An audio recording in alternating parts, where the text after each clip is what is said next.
ഇവിടെ വെനിസുവേല പോയി ഇന്നലെ പ്രസിഡന്റ് ഭാര്യയും തൂക്കിക്കൊണ്ടുപോയി. ഭാരതത്തെ പറ്റി ചിന്തിക്കാൻ പറ്റുമോ? വിവരം അറിയും. ആർക്കും ഭൂരിപക്ഷം കിട്ടാത്തൊരവസ്ഥയിലോട്ട് ബി ജെ പിയുടെ മുന്നേറ്റം കാരണം ഇവിടെ അതുണ്ടാകാൻ പോകുന്നു. അതിനകത്തൊരു പ്രത്യേകത ഉണ്ട്. കേരളം എന്ന് വെച്ചാൽ ടൂറിസത്തിന് ഏറ്റവും അനുയോജ്യമായി ദൈവം തന്നെ അനുഗ്രഹിച്ച് തന്നിരിക്കുക കേരളം. അപ്പം നമ്മുടെ രാജ്യം ഒന്നാകെ നന്നാവണം. അന്ന് നമുക്കിന്ന് ധനപരമായി നമ്മൾ വളരെ സ്ട്രോങ് ആയിരിക്കുക. 4ാം സ്ഥാനത്ത് നിന്ന് 3ാം സ്ഥാനത്തോട്ട് പോവാണ് സാമ്പത്തിക ശക്തിയായിട്ട്. അതുപോലെ തന്നെ നമ്മൾ ഡിഫൻസ് എടുത്ത് നോക്കൂ, എന്തുമാത്രമാണ് ഇന്ന് ഭാരതത്തെ തൊട്ട് കളിക്കാൻ ഒരുത്തനുമാവൂല.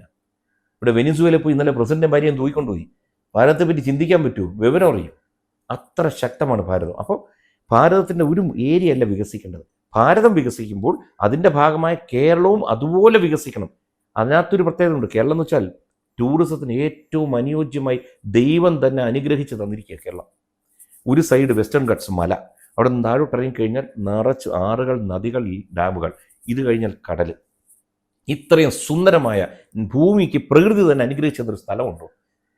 നമ്മൾ ഫ്ലൈറ്റ് മറ്റ് സംസ്ഥാനത്ത് ഇങ്ങനെ വന്ന് ലാൻഡ് ചെയ്യുമ്പോൾ പച്ചപ്പാണ് കേരളം മുഴുവൻ. പക്ഷെ ഇതിനെ നമ്മൾ ശരിക്കും പ്രയോജനപ്പെടുത്തുന്നില്ല.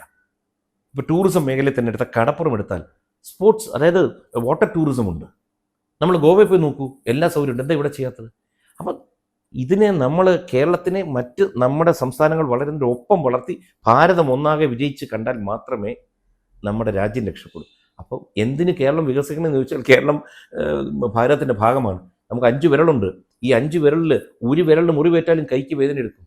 അതുകൊണ്ട് കേരളം എല്ലാ സംസ്ഥാനങ്ങളിലൊപ്പം വളരണം എന്നുള്ളൊരു അഭിപ്രായക്കാരനാണ് ഞാൻ. ഇപ്പോൾ തദ്ദേശ തെരഞ്ഞെടുപ്പിൽ തന്നെ പറഞ്ഞൊരു കാര്യമുണ്ട്, ഭരണവിരുദ്ധ വികാരം അത് വലിയ തോതിൽ അലയടിച്ചു എന്നാണ് പറയുന്നത്.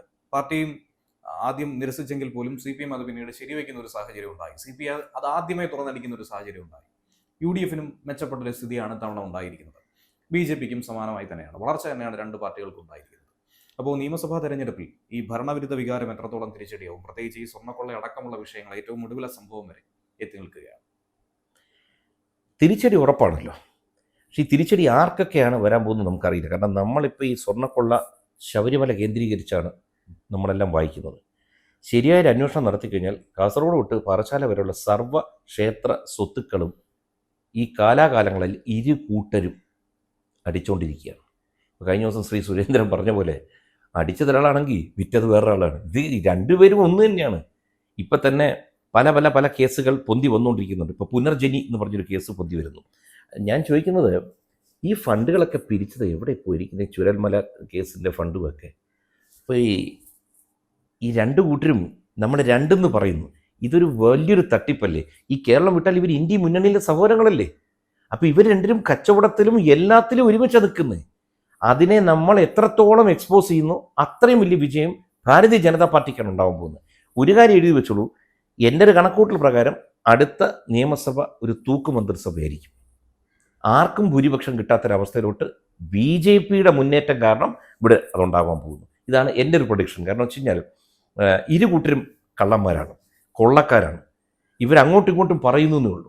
ഇവർക്ക് ആർക്കെതിരെയും ശരിയായ നടപടി എടുക്കുന്നില്ല. പിന്നെ സ്ത്രീ വിഷയത്തെപ്പറ്റി കൂടുതൽ ഞാൻ സംസാരിക്കാൻ സമയം കളയുന്നില്ല. കാരണം ഇന്നിപ്പോൾ ചാനലുകൾ തുറക്കാൻ പറ്റാത്ത അവസ്ഥ എന്ന് വെച്ച് കഴിഞ്ഞാൽ ആഭാസത്തിനാണ് നടക്കുന്നത്. അതുകൊണ്ട് ഒരു സൈഡിൽ സ്ത്രീ വിഷയം, ഒരു സൈഡിൽ കൊള്ള, അരാജകത്വമാണ് ഈ 2 പേരും കൂടി ഈ കേരളത്തിൽ ഉണ്ടാക്കി വെച്ചിരിക്കുന്നത്. അതുകൊണ്ട് ഇതിനെ എത്രത്തോളം ഇലക്ഷന് മുൻപായിട്ട് BJP എക്സ്പോസ് ചെയ്യുന്നു അത്രത്തോളം ഗുണം BJPക്ക് ഉണ്ടാവും. ഒപ്പം ഈ തിരുവനന്തപുരം നമ്മുടെ കോർപ്പറേഷൻ്റെ ഭരണം ഏറ്റവും ഭംഗിയായ രീതിയിൽ കൊണ്ടുപോകുന്നതിനെ ജനങ്ങളിലോട്ട് ആ മെസ്സേജും കൂടി എത്തിച്ചു കഴിഞ്ഞാൽ ഈ വരാൻ പോകുന്ന തെരഞ്ഞെടുപ്പിൽ വലിയൊരു മുന്നേറ്റം BJP ഉണ്ടാക്കും. ഒപ്പം അതിനെ സഹായിക്കാൻ പോകുന്നൊരു ഘടകമായിരിക്കും SIR.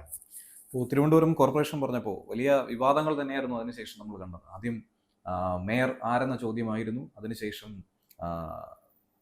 ശാസ്ത്രമംഗലം കൗൺസിൽ കൂടിയായിട്ടുള്ള ശ്രീലേഖ അതിൽ അതൃപ്തി പ്രകടിപ്പിച്ചു എന്ന വാർത്ത വന്നു. പിന്നീട് അവർ പ്രതികരണവുമായി രംഗത്ത് വന്നു. ശേഷം തൊട്ടടുത്ത ദിവസം വലിയൊരു വിവാദം, അതായത് MLA ഓഫീസ് ഒഴിപ്പിക്കാൻ, വട്ടിയൂർക്കാവ് MLAയുടെ ഓഫീസ് ഒഴിപ്പിക്കാനായി ശാസ്ത്രമംഗലം കൗൺസിലർ തയ്യാറെടുക്കുന്നു എന്ന രീതിയിൽ VK പ്രശാന്ത് മാധ്യമങ്ങളെ വിളിച്ച് കാര്യങ്ങൾ പറഞ്ഞു. അവസാനം അത് വലിയ തിരിച്ചടിയായി തന്നെ മാറുന്നൊരു സാഹചര്യം ഉണ്ടായി. കേവലം 870 രൂപയ്ക്കാണ് കോർപ്പറേഷൻ്റെ കെട്ടിടത്തിൽ VK പ്രശാന്ത് താമസിച്ചത്, ഓഫീസ് നടത്തിയിരുന്നത്.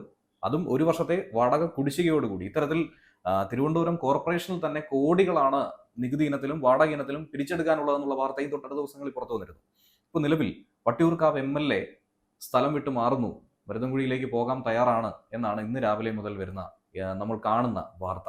എന്തിനാണ് അനാവശ്യ വിവാദം VK പ്രശാന്ത് ഉണ്ടാക്കിയത്? VK പ്രശാന്തിന്റെ ഉദ്ദേശം എന്തായിരുന്നു? ഇത് ഒരു വി കെ പ്രശാന്തിനല്ല, ഇവിടെ വി കെ പ്രശാന്തന്മാരേ ഉള്ളൂ. അതായത് ഡൽഹിയിൽ മോഡി ഭരണകൂടം വന്നപ്പോഴാണ് ഒരു സർവേ നടത്തി നോക്കിയപ്പോൾ അവിടുത്തെ സർക്കാർ ഓഫീസുകൾ മുഴുവൻ പ്രൈവറ്റ് കെട്ടിടങ്ങളിൽ വാടകയ്ക്കാണ് കഴിയുന്നത്. ഇതിൻ്റെ പിന്നിൽ വലിയൊരു മാഫിയുണ്ട്. ഇതാരുടെയാണ് ഈ പ്രൈവറ്റ് കെട്ടിടം നോക്കിയപ്പോൾ അത് കോൺഗ്രസ്സുകാരുടെ നേതാക്കളുടെ. അപ്പോൾ അദ്ദേഹം ഒരു കാര്യം മനസ്സിലാക്കി, സ്വന്തമായി സർക്കാർ ബിൽഡിങ്ങുകൾ കെട്ടുക, ഈ കെട്ടിടങ്ങൾ മുഴുവൻ ഒഴിവാക്കുക. അതാണ് ഇപ്പോൾ കർത്തവ്യപഥത്തിൻ്റെ ഇരുവശത്തും സർക്കാർ കെട്ടിടങ്ങൾ വരികയാണ്. കോടി എന്ന് വെച്ചാൽ 1, 2, 100, 1000 കോടികളല്ല, അത്രമാത്രം കോടികളാണ് ആൾക്കാർ വാടക ഇനത്തിൽ കൊണ്ടുപോയിരിക്കുന്നത്. എന്ന് പറഞ്ഞതുപോലെ 40 വർഷത്തിലധികം ഈ കമ്മ്യൂണിസ്റ്റ് ഭരണകൂടം ഈ കോർപ്പറേഷനിൽ ഇരുന്നിട്ട് ഈ കോർപ്പറേഷൻ്റെ കീഴിൽ ഇനി കാണിക്കാൻ തെമ്മാടത്തിനൊന്നുമില്ല. ഇനി ശരിയായൊരു അന്വേഷണം വരുമ്പോൾ കാണാം സർക്കാർ കെട്ടിടങ്ങളിലൂടെ പല പ്രൈവറ്റ് സംഭവങ്ങളും നടന്നുകൊണ്ടിരിക്കുന്നതും ഇവരുടെ എല്ലാവരും ഓരോരുത്തരുടെ വരുമാന സ്രോതസ്സുകളും മുഴുവൻ വെളി വരും. കാരണം വെച്ചാൽ അത് 1-2 ദിവസം കൊണ്ട് പറ്റത്തില്ല. കാരണം 40 വർഷത്തോളമായിട്ട് കാണിച്ചു വെച്ചിരിക്കുന്ന ക്രമക്കേടുകൾ ഓരോന്നായിട്ട് വെളി വരാൻ പോകുന്നുള്ളൂ. ഇതിപ്പോൾ ഒന്ന് ആലോചിച്ച് നോക്കൂ, സിറ്റിയിൽ നമ്മളിങ്ങനെ ഒരു കെട്ടിടം എടുക്കണമെങ്കിൽ എത്ര രൂപ വാടക കൊടുക്കണം? നമ്മൾ മാത്രം ആലോചിച്ചാൽ അത് ശാസ്തമംഗലം വെള്ളയമ്പലം റോഡിൽ ഇപ്പം തന്നെ അതിൽ തന്നെ കുടിശ്ശികയും വരുത്തിയിരിക്കും, ഈ ചില്ലറ തുകയിൽ പോലും. ഇനി ഇതൊന്നും അല്ല, ഇവിടെ കൊടുത്തിരിക്കുന്ന ഓരോ കോൺട്രാക്റ്റുകളും പരിശോധിക്കണം.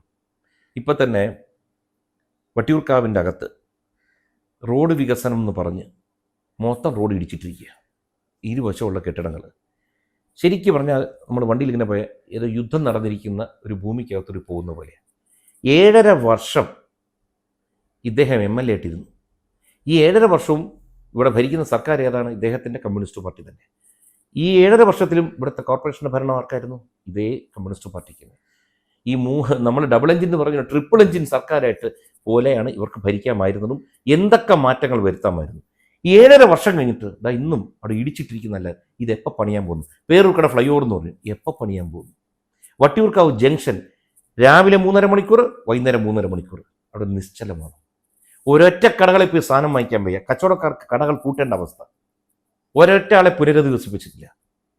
ഇതെങ്ങോട്ടാണ് പോകുന്നത്? എന്താണ് വികസന നായകൻ PR വർക്ക് തള്ളുകയാണ്.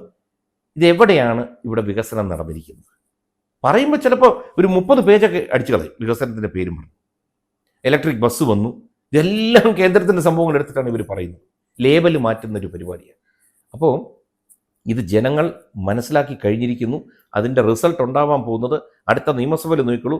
ഇടതുപക്ഷത്തിൻ്റെ പൊടി പോലും ഇവിടെ കാണത്തില്ല തിരുവനന്തപുരത്ത്. പ്രത്യേകിച്ച് ബാക്കിയുള്ള കാര്യങ്ങളൊന്നും പറയുന്നില്ല. കാരണം അത്രമാത്രം ഇതിപ്പോൾ പ്രശാന്ത് എന്ന് പറയുന്ന അദ്ദേഹത്തിൻ്റെ അതൊരു ചെറിയ വിഷയമാണ്. ഇതൊരു തുടക്കമേ ആയിട്ടുള്ളൂ. നമ്മൾ പറയില്ല ഐസ് കടലിനടിയിൽ വരുന്നത് ഐസിൻ്റെ ടിപ്പ് ഓഫ് എൻ ഐസ്ബർഗ് എന്ന് പറയും.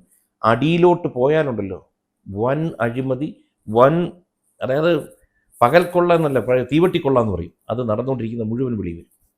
ഇപ്പോൾ നിലവിലെ ഒരു ട്രെൻഡ് പരിശോധിക്കുമ്പോൾ BJPയുടെ വോട്ട് ശതമാനം അത് കുതിച്ചുയർന്നുകൊണ്ടിരിക്കുകയാണ്. വലിയ തോതിലുള്ള നേട്ടത്തിലേക്ക് തന്നെയാണ് BJP കടന്നു പോയിക്കൊണ്ടിരിക്കുന്നത്. 20% ഒരു സ്ഥിര നിക്ഷേപം എന്ന രീതിയിൽ ഇക്കഴിഞ്ഞ ലോക്സഭയിലും തദ്ദേശത്തിലും ഒക്കെ തന്നെ നമുക്കത് കാണാനായി സാധിക്കുന്നുണ്ട്. അപ്പോൾ ഇനി മുന്നോട്ട് പോകുമ്പോൾ BJPയിൽ നിന്നും ഈ വോട്ട് കൂടുതലായി ലഭിക്കുന്നു എന്ന് പറയുമ്പോൾ അത് BJPക്ക് കിട്ടുന്നത് CPM നിന്നും കോൺഗ്രസിൽ നിന്നും ഒക്കെ തന്നെ വോട്ട് ചോർന്നു വരുന്നു എന്നൊരു കാര്യം കൂടി BJP നേതാക്കൾ ഇടയ്ക്ക് എടുത്ത് പറയാറുള്ള ഒരു വിഷയം കൂടിയാണ്. അത്തരത്തിൽ കമ്മ്യൂണിസ്റ്റ് അനുഭാവികളും കോൺഗ്രസ് അനുഭാവികളും ഒക്കെ തന്നെ BJP ആശ്രയിക്കുന്ന ഒരു ഘട്ടത്തിലേക്കാണോ ഇപ്പോൾ പോയിക്കൊണ്ടിരിക്കുന്നത്?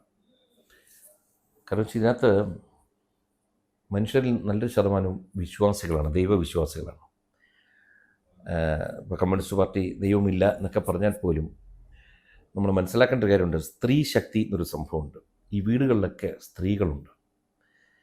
അവരെല്ലാവരെയും നോവിപ്പിച്ചൊരു വിഷയം തന്നെയായിരുന്നു ശബരിമല.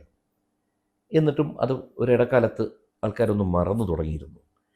ഇപ്പോൾ അറിഞ്ഞുകൊണ്ടിരിക്കുന്ന വസ്തുതകളെന്ന് വെച്ച് കഴിഞ്ഞാൽ ഒരു വിശ്വാസിയും പൊറുക്കാത്ത സംഭവങ്ങളാണ്. കാരണം അയ്യപ്പൻ്റെ പാളി അടിച്ചുകൊണ്ട് പോയിരിക്കുന്നു, കൊടിമരത്തിൻ്റെ മുകളിലിരിക്കുന്ന സംഭവങ്ങൾ എടുത്തുകൊണ്ട് പോയിരിക്കുന്നു. ഏറ്റവും സംശയം ആൾക്കാർക്ക് അകത്ത് അയ്യപ്പനുണ്ടോ? കാരണം ഇതെല്ലാം വിശ്വാസികൾ കൊടുത്ത ധനമാണ്.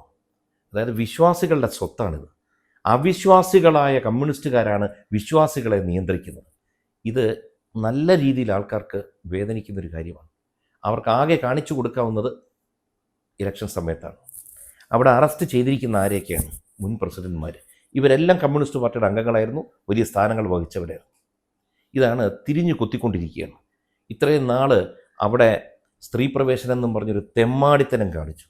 അതുപോലും ഹിന്ദു വിശ്വാസികൾക്കെതിരെ മാത്രമാണ് ഈ വാളോങ്ങുന്നത്. നിങ്ങളന്ന് കണ്ടല്ലോ മതിൽ കെട്ടുക എന്നൊക്കെ പറഞ്ഞ് കാണിച്ചത്. ഇതിനെല്ലാം തിരിച്ചടി വരാൻ പോവുകയാണ്, യാതൊരു തർക്കവും വേണ്ട. കാരണം ഇതിപ്പോൾ ഒരു ശബരിമല, ഈ ശബരിമല ഇഷ്യൂവിൻ്റെ അപ്പുറത്തോട്ട് പോകും. ഇവിടെ ഒരു ഭരണമാറ്റം വന്നാൽ അന്വേഷണം വേറെ ലെവലിലോട്ട് പോകും. പോയി കഴിഞ്ഞാൽ ഇത് ഈ ക്ഷേത്രത്തിലെ സ്വർണ്ണവും മറ്റുമല്ല, വസ്തു, അതായത് ലാൻഡ് ആൻഡ് പ്രോപ്പർട്ടി മുഴുവൻ ക്ഷേത്രങ്ങളിലെയും ഇവർ വെട്ടിച്ചു കഴിഞ്ഞു. ഇവരുടെ കണ്ണ് അടുത്തത് പത്മനാഭസ്വാമി ക്ഷേത്രമാണ്. അതിനകത്ത് കയറുക, കൈവയ്ക്കുക, അതായത് വിശ്വാസങ്ങളെ തകർത്ത് കയറാമെന്ന് വിചാരിച്ചു. പക്ഷേ ഇന്ന് നേരെ തിരിഞ്ഞു തുടങ്ങി. എല്ലാ പാർട്ടിക്ക് വോട്ട് ചെയ്തതിനകത്തെയും വിശ്വാസികൾ ഒന്നടങ്കം ഈ പാർട്ടികളെ, രണ്ട് പാർട്ടിയും കൈയൊഴിയും. അതിൽ ഏറ്റവും കൂടുതൽ നഷ്ടം സംഭവിക്കാൻ പോകുന്നത് ഇടതുപക്ഷത്തിനായിരിക്കും. അതുകൊണ്ട് ഈ വരാൻ പോകുന്ന തെരഞ്ഞെടുപ്പിൽ ഒഴുക്ക് കൂടാൻ പോവുകയാണ്. അതായത് ആൾക്കാർക്ക് മനസ്സിലായി കഴിഞ്ഞു BJP ജയിക്കും, തെളിയിച്ചു കഴിഞ്ഞു. അതുകൊണ്ട് ജയിക്കാൻ പോകുന്ന പാർട്ടിയിലോട്ടാണ് ഏറ്റവും കൂടുതൽ ആൾക്കാർ ഒഴുകാൻ പോകുന്നത്. അതുകൊണ്ട് ഇരു മുന്നണികളിൽ നിന്നും ഭക്തർ മുഴുവൻ അടുത്ത തവണ BJPക്ക് വോട്ട് ചെയ്യും. ശരി, അപ്പോൾ ഇനി വരാനിരിക്കുന്ന നിയമസഭാ തെരഞ്ഞെടുപ്പിൽ താങ്കൾക്കും BJPക്കും എല്ലാവിധ ആശംസകളും. നന്ദി. വളരെ സന്തോഷം.